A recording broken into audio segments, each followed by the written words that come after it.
Matrix research foundation Royyaraju viewers అందరికీ నమస్కారం. నా పేరు డాక్టర్ డి శ్రీధర్. నేను ఆదికవి నన్నయ్య విశ్వవిద్యాలయం ఆక్వాకల్చర్ డిపార్ట్మెంట్లో అసిస్టెంట్ ప్రొఫెసర్గా పనిచేస్తున్నాను. శుక్రవారం శాస్త్రవేత్తతో కార్యక్రమంలో భాగంగా ఈరోజు రైతులు అడిగిన ప్రశ్నలకు సమాధానం ఇవ్వబోతున్నాను. మొదటి ప్రశ్న, మాకు 4 ఎకరాల భూమి ఉంది, మేము రొయ్యల సాగు చేద్దామనుకుంటున్నాం. సాధారణంగా ఎన్ని చెరువులు చేసుకుంటే మంచిది? ప్రధానంగా రైతులు గుర్తుంచుకోవాల్సిన విషయం ఏమిటంటే, మనకు చిన్న చెరువులు అంటే పాండ్ సైజ్ తక్కువగా ఉన్నప్పుడు మనకు నేల యాజమాన్య పద్ధతులు, నీటి యాజమాన్య పద్ధతుల నిర్వహణ, వ్యాధుల యాజమాన్య పద్ధతుల నిర్వహణ, ముఖ్యంగా మేత యాజమాన్య పద్ధతుల నిర్వహణ అనేది చాలా సులభంగా ఉంటుంది. మనకు స్మాల్ పాండ్స్లో పెరిమీటర్ అనేటువంటిది ఎక్కువగా ఉంటుంది. మనం ఫీడ్ని త్రూఅవుట్ పాండ్ డిస్ట్రిబ్యూట్ చేయడానికి కూడా అవకాశం ఉంటుంది. మనకు ఎఫ్సిఆర్ కూడా మనం మంచి ఎఫ్సిఆర్ని సాధించేదానికి అవకాశం ఉంటుంది. కాబట్టి ఈ 4 ఎకరాల భూమిలో మీరు 3 పాండ్స్ చేసుకున్నట్లయితే మనకు ఆప్టిమంగా మనం ఆ ప్లేస్ని బాగా యూటిలైజ్ చేసుకొని మంచి గ్రోత్ పొందేయడానికి అవకాశం ఉంటుంది.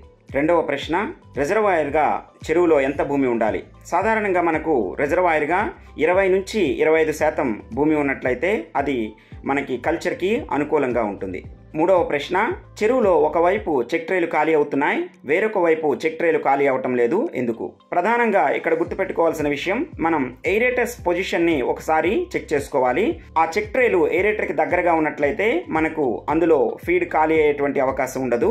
అలాగే మనకు ఫీడింగ్ రేట్ని మనం చూసుకోవాలి. మేతను ఎక్కువగా ఇస్తున్నట్లయితే ఆ మేత యాజమాన్యాన్ని కొద్దిగా సరి చేసుకోవాలి. అలాగే చెక్ ట్రే పొజిషన్ని మార్చి చూడాలి. అప్పుడు మనం ఈజీగా ఈ ప్రాబ్లం నుంచి బయటపడవచ్చు. 4వ ప్రశ్న, చెరువులో ఐరన్ 3 ppm ఉంది, అంత ఉండవచ్చా? సలహాలు ఇవ్వండి. మనకు ఐరన్ 3 ppm చెరువులో ఉండకూడదు. మనకు ఆప్టిమం ఐరన్ <0.1 ppm. అయితే ఈ ఐరన్ మనకి వాటర్లో ఎక్కువగా ఉన్నట్లయితే రిజర్వాయర్ పాండ్స్ మెయింటైన్ చేస్తే అందులో ఐరన్ సెటిల్ అయ్యేదానికి ఛాన్స్ ఉంటుంది. అలాగే వాటర్ని మనం చార్కోల్ ద్వారా రన్ చేసినా లేదా సాయిల్కి మనం కాంటాక్ట్ అయ్యేటట్టు రన్ చేసినా కూడా ఈ ఐరన్ అనేది సెటిల్ అవ్వడానికి ఛాన్స్ ఉంటుంది. అయితే బోర్ వాటర్ని ఫ్రీక్వెంట్గా మనం ఉపయోగిస్తున్నట్లయితే ఐరన్ ఉండేదానికి అవకాశం ఉంటుంది.